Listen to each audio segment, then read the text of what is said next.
welcome. I thank my colleagues, my friends, and especially my students who made it. They're all sitting I just wanted to welcome you. We have an invocation by Dr. Jeanette Rodriguez, but I wanted to say a few words before I begin, and to welcome you on behalf of the Bigot McComb Chair, the School of Law and Women and Gender Studies, to this program. It is being recorded, so you can watch it later again. Gloria Anzaldúa states that ethnic identity is twin skin to linguistic identity. I quote, "I am my language. Until I can take pride in my language, I cannot take pride in myself." Roland Barthes says, language is a skin. What skin would you like to dress in? In which words would we dress our lives? Words have become so important in these Trumpian times. Questions of nationalism, Americanism, betrayal are only for you to define as yours. These questions are for you today. Questions of belonging and not belonging according to others. I will share a few poems today. I was wondering what I could say to complement the work of such amazing people with us today. Recorded some poetry, of course, could only do it with my husband's artistic and musical abilities. Thank you, Eric. Why poetry? Adrienne Rich, world-renowned American writer, a woman, a poet, a writer, a lesbian, and othered person who influenced me tremendously and artistically, states, quote, "It is through these invisible holes in reality that poetry makes its way, certainly for women and other marginalized subjects. The invisible holes in reality are what artists, intellectuals, and academics hold on to write books and shift paradigms, as well as to expand our imaginary and the vision of others.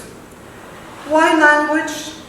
Because today you will hear yourself in the voices of our speakers, who will speak about history, politics, theology, spirituality, popular culture, the law, and more. And some will speak with very important tools: humor, faith, joy, sincerity. Hopefully today we will bring a bouquet of love, hope, inspiration to all of you, to continue learning about the very complex world of subjectivity in the U.S.-Mexico border, as well as other borders we, the children of immigrants, those for whom English is not their first language, the people of color, the LGBT communities, the othered, cross daily. We truly need to learn to read between the lines of our current culture. Truth has become rare in our media. Chicanos, Latinos, Latin Americans have become the target of much hate and scapegoating in these last few years, especially in places where there are less of us. Affirmative action has been denied. It has failed in the polls. Northwest voters have chosen to not support affirmative action. I just learned that today.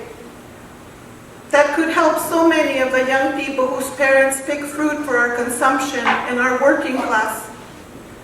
Those in the fields who process what we eat. Their children could benefit and go to college, but now it will be so much harder for the poor to go to school with government assistance. So we do have a lot of work to do, my dear students and friends.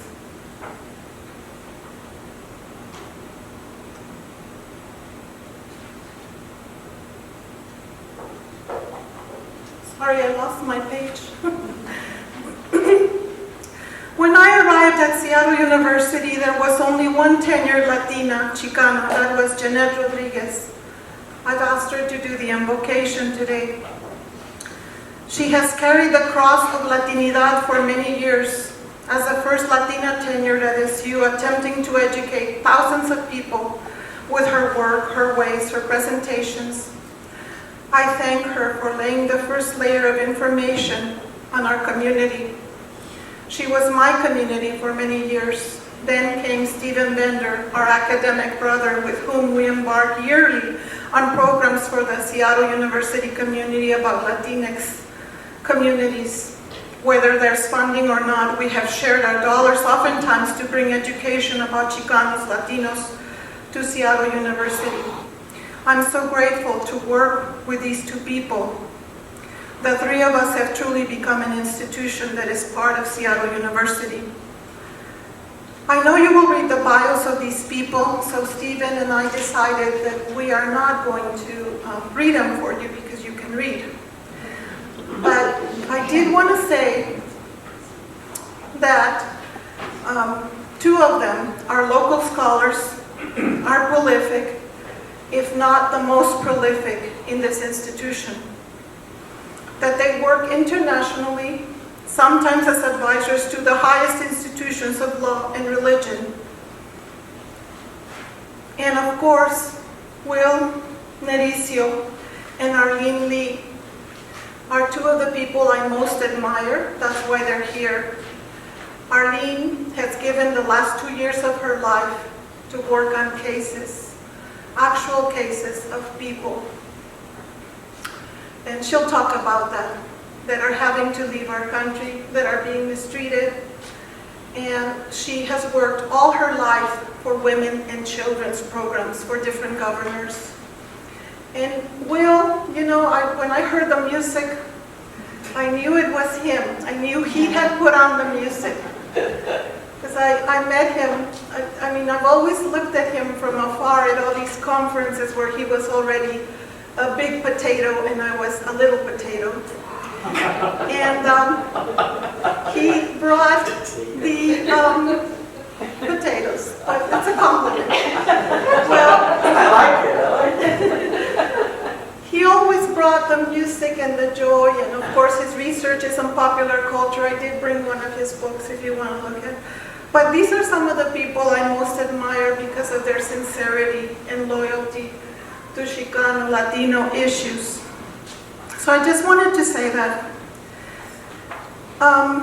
And the people on this panel have dedicated their lives to writing about issues nobody identified from their own unique and important perspective, like the Virgin of Guadalupe, the power of the women that prayed to the Virgin, that Jeanette brought to the table. You know, in the last few years, all these scholars are looking at communities of color and what they are doing and what their power, what these women possess. But Jeanette was doing that 35 years ago. So I think that's very important to underline. Mexican Chicano popular culture, the border, and so much more. And I was going to brag a little bit and say that among us there's more than 40 books on the table that we've brought to life, and many, so I did brag already, okay. Okay, bragging time is over. And now we're going to pray, right, with Jeanette. But Stephen Bender and I want to thank you for being here. I know how much my students love their Netflix, and I know that they're giving up this evening for me. Thank you for being here.